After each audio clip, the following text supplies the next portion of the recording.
안녕하세요, 장시택입니다. 중국차 소식 요거를 좀 전해드리려고 그러는데 이 차 이름이 탱크 300이 탱크 300 중국어로는 탱크 300. 짝짝 붙는데 입에?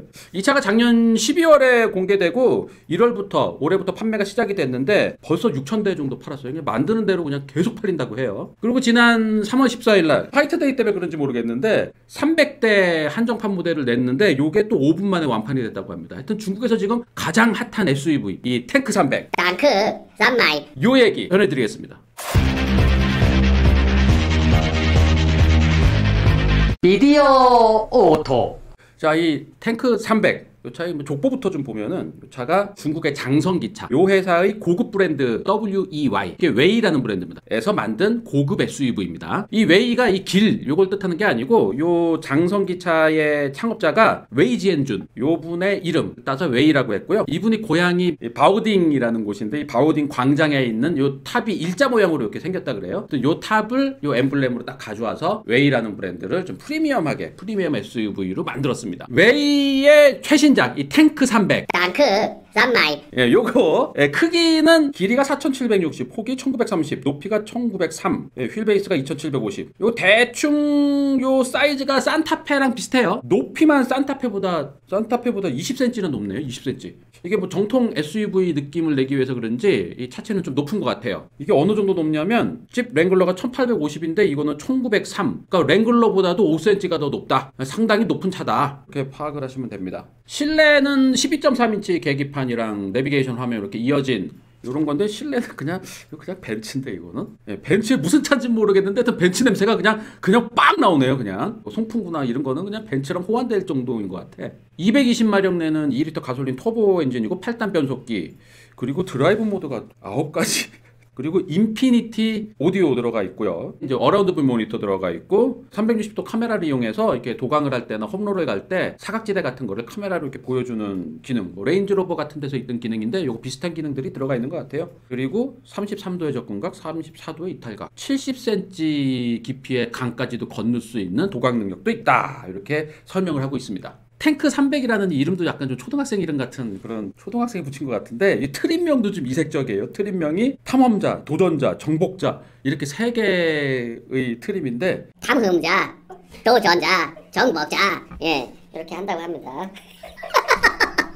자, 요 차 가격이 원화로 환산하면은 한 3,500만 원 정도. 가장 비싼 게 3,700만 원이고 요 특별 모델, 요 한정판으로 나왔던 게 3,800만 원. 그 풀옵션 막 붙이고 아주 특별한 컬러로 해가지고 뭐 순식간에 5분 만에 다 완판된 요거는 3,800만 원. 우리나라 SUV보다는 저렴하다고 할 수 있나? 비슷한 것 같은데요. 이 웨이 탱크 300을 만든 창천기차는 외국인 스타 디자이너들 꽤 일찍 영입한 회사예요. 2017년도에 BMW M 브랜드의 디자이너를 총괄했던 피에르 르클레어 이 사람을 데리고 와서 디자이너를 했는데 이분이 1년 만에 다른 회사로 가요. 근데 그 회사가 기아자동차. 이 기아자동차에도 1년 있다가 또 딴 데로 이직을 해. 시트로행으로 갔습니다. 이분이 벨기에 출신인데 아무래도 이제 멀리 떨어져서 이렇게 있으니까 좀 많이 외롭나 봐요. 그래서 자기 고향에서 벨기에에서 얼마 떨어지지 않은 프랑스 시트로행으로 가서 지금도 시트로행에서 디자인 잘 하고 있다고 합니다. 하여튼 창천기차가 당시에 피에르 르클레어 씨를 잃었을 때 그때 뭐 여러 가지 좀 기사들이 나왔어요. 피에르 르클레어가 떠났고 누가 우리 차를 BMW 벤츠 못지않는 차로 만들어줄까 뭐 이런 기사가 나올 정도로 그가 창천기차를 떠났을 때 이걸 그리워하는 그런 기사들이 나올 정도로 그때 당시 좀 반향이 있었다고 합니다. 우리나라에서는 떠났을 때 떠났는지 안 떠났는지 나도 잘 몰랐었어요. 하여튼 지금 피에르 르클레어 씨가 했었던 기아자동차의 이 선행 디자인 쪽 요거는 지금 BMW에 있던 강원규 제 후배 제가 92학번 강원규 95학번 후배가 와서 지금 열심히 하고 있어요. 창천기차는 피에르 르클레어 씨가 떠난 이후에 한 1년 정도 공석이었는데 2018년도 9월에 포드랑 랜드로버 여기서 이 30년 경력이 있는 필 시몬스 침대 필 시몬스 이분을 영입했습니다. 이분도 이 SUV나 이런 데서는 약간 거물급인데 이분을 데리고 와서 이분이 얼마나 거물급이냐면 랜드로버 있을 때 벨라 레인지로버 스포츠 이보크 이런 거 디자인하셨던 분이에요. 디스커버리도 이분이 하셨네요. 그러니까 지금 뭐 멋있다 그러는 거 다 이분이 하셨네. 이 탱크 300의 디자인을 보면은 이게 뭐 여러 생각들이 나죠. 뭐 어디 이거는 어디에 닮았고 이건 어디에 닮았고 약간 어떤 느낌도 나고 막 뭐 이런데 딱히 또 어떤 차 닮았다고는 또 얘기할 차도 없고 뭔가 이렇게 짝퉁은 아닌데 짬뽕 짝퉁 뭐 이렇게 막 하든 이런 게 막 보여요. 중국 매체들도 이 탱크 300의 디자인을 꼬집는 그런 기사도 있어요. 제목이 탱크 300 디자이너 너 일로 와. 이 디자인이 쉽지? 이런 제목의 기사도 있어요. 이 차 딱 보면은 그냥 포드 브론코 닮았다라는 분이 계신데 이게 왜 브론코를 닮았냐면은 브론코는 헤드램프가 동그랗고 그 안쪽으로 일자가 이렇게 들어와 있고 여기 브론코 이렇게 연결돼 있잖아요. 근데 탱크 300은 동그란 헤드램프에 일자가 바깥쪽으로 이렇게 돼 있어서 일자랑 동그란 헤드램프가 이렇게 조합이 된 거가 이렇게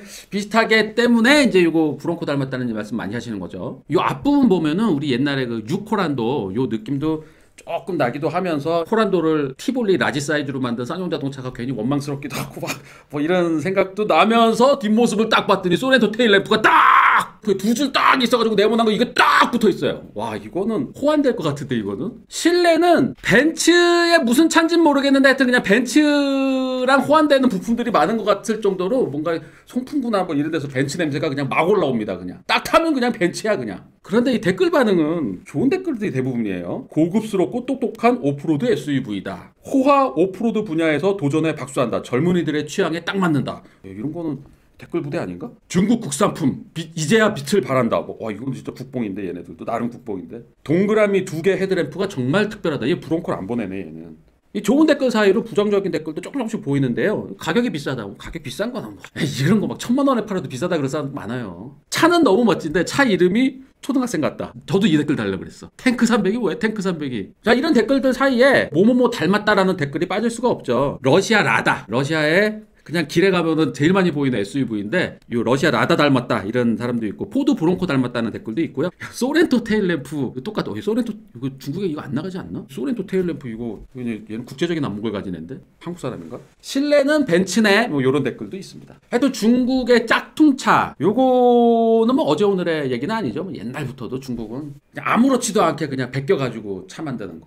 베끼는 수준이 아니고 그냥 역설계하거나 아니면 설계도를 입수해서 그냥 그거대로 만들어서 그냥 버젓이 파는 이런 게 상당히 문제가 됐었죠. 근데 중국 내에서는 이게 또 그렇게 큰 문제도 아니에요. 중국에서는 이 산짜이라는 요 단어가 있는데 이게 원래 뜻은 울타리가 있는 상간마을 이런 걸 뜻하는데 이게 그 상품을 모방하거나 위조하는 생산 공장을 뜻한다고 해요. 근데 이 산짜이라는 요 단어가 창조적 모방 이런 뜻을 이렇게 내포를 하면서 짝퉁차 이게 나쁘지만은 않은 뜻으로 이렇게 자꾸 이렇게 통용이 된다 그러더라고요. 하여튼 이런 분위기 때문에 그런지 중국 자동차는 짝퉁차가 정말 전 세계적인 화제였죠. 저도 중국 모터쇼 갈 때마다 짝퉁차 사진만 따로 모아서 이렇게 블로그에다 올리면은 막 30만 뷰 나오고 40만 뷰 나오고 막 그리고 막 댓글 중에 막 조선족이 너 찾아간다 막 이런 댓글도 있고 그랬었거든요. 네, 아닙니다. 근데 하여튼 그때는 중국 짝퉁차가 신기할 정도로 전 세계 화제였어요. 근데 중국이 짝퉁차를 만들 수밖에 없었던 이유는 중국의 그 모토리제이션이 그냥 빵 폭발했죠. 그냥 너도 나도 차를 막 사기 시작할 때 이때 자동차 회사들은 아무 차라도 만들면 다 팔릴 때였어요. 그냥 진짜 똥차를 만들어도 팔릴 때였어. 그러니까 빨리 뭔가를 만들어내야 되잖아요. 그러니까 뭔가 디자인을 하고 설계를 하고 이럴 시간이 없어요. 그냥 가져다가 베껴서 만들 수 있으면 팔리는 거예요. 그러니까 그렇게 짝퉁차가 많았죠. 우리나라 짝퉁차 이거 뭐 여러 가지 기사 된 적 있었잖아요. 예전에 대우 마티즈 요거 그냥 베껴가지고 만든 중국 체리 QQ 요것도 중국에서 상당히 많이 팔렸거든요. 저도 중국 갔을 때 야 여기 마티즈가 되게 많이 수출됐나 보네 이랬었어요. 근데 딱 보니까 이게 짝퉁차더라고. 중국 체리 자동차랑 GM이랑 소송전 같은 것도 붙고 했는데 무혐의 무죄가 됐습니다. 그래서 야 중국의 짝퉁차는 이거 법으로도 어떻게 할 수가 없구나 요런 얘기가 있었죠.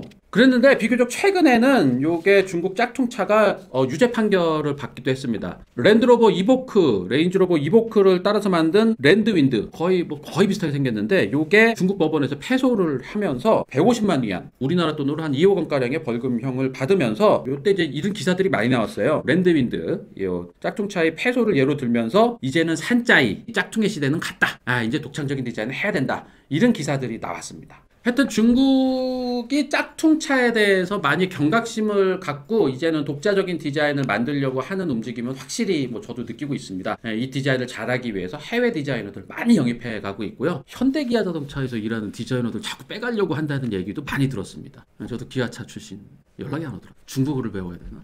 하여튼 중국 짝퉁차를 말씀드리려고 그러는 게 아니고 중국에서 요즘에 핫한 SUV 이런 게 이제 디자인이 어떤 형식인가 또 어떤 느낌인가 이런 것들을 한번 짚어드리기 위해서 중국 자동차 소식을 한번 전해드려 봤는데 요거 제가 하게 된 이유가 저희 회사에 중국에서 살다 온 PD가 들어왔어요. 그래서 이 친구가 중국어를 아주 잘하기 때문에 중국 자동차 소식 좀 한번 찾아봐라 해가지고 처음 만든 거거든요. 요거 반응 좋으면은 중국 자동차 소식 좀 자주 전해드릴 수 있을 것 같아요. 이 친구가 자동차도 좋아하고 중국어도 잘하고 이기 때문에 중국 자동차에 대해서 궁금한 거 있으면은 이렇게 댓글로 좀 남겨주시고 저희가 또 찾아가지고서는 좋은 내용 전해드리도록 하겠습니다. 구독과 좋아요 이거 눌러주셔야지 중국 자동차 소식을 쑥쑥 받아보실 수 있습니다. 중국 자동차에 대한 다채로운 소식도 미디어2에서 여기까지입니다. 고맙습니다. 깐쭈이샤 뭐 아이니 그래서 사랑이 아니에요 사랑이. 미디어 오토